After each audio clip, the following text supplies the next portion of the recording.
बोले गंगा मैया की जय।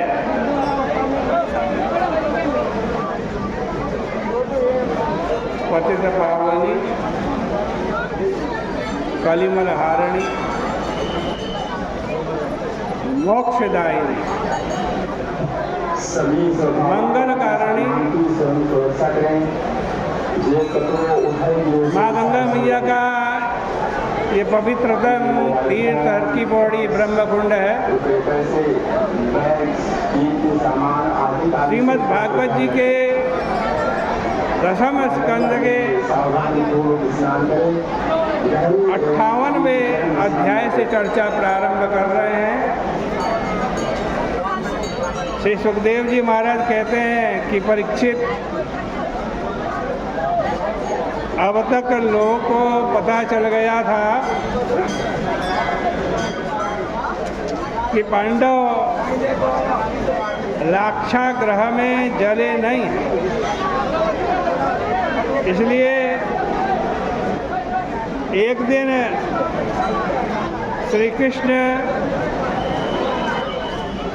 सात्विकी आदि को साथ लेकर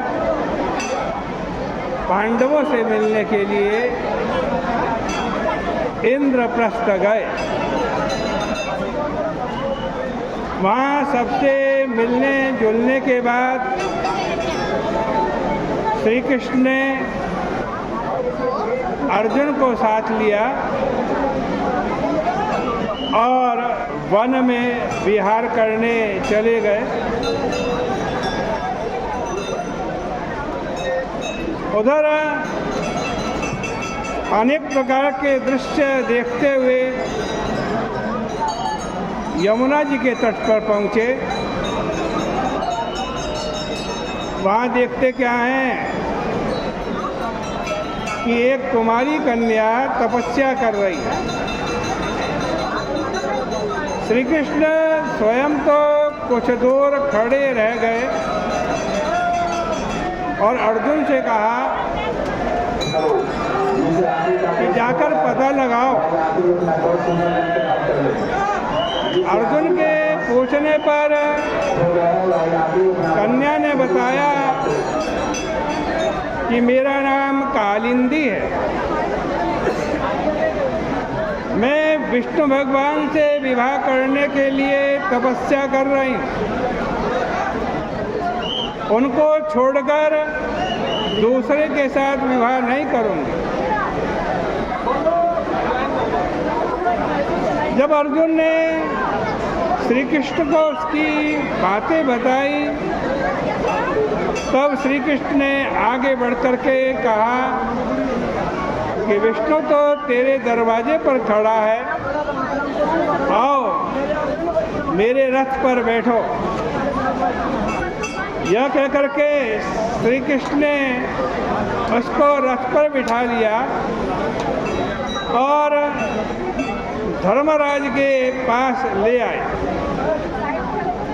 उसी समय भगवान ने विश्वकर्मा से पांडवों के रहने के लिए नगर बनवाया था। अग्नि के लिए खांडव वन का दहन करवाया था और अर्जुन के सारथी बने थे।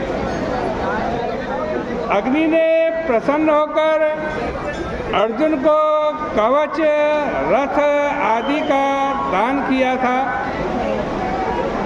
खांडव दाह के समय अर्जुन के मित्र बने मय दानव ने एक अद्भुत सभा मंडप निर्मित किया था और उसी में दुर्योधन को जल में स्थल का भ्रम हुआ था।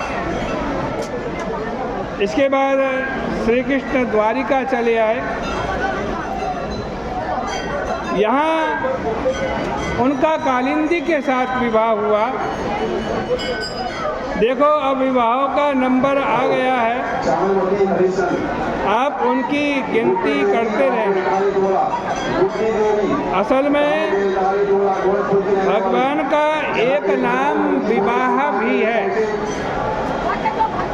विपक्षी बाहो बाह यस्य,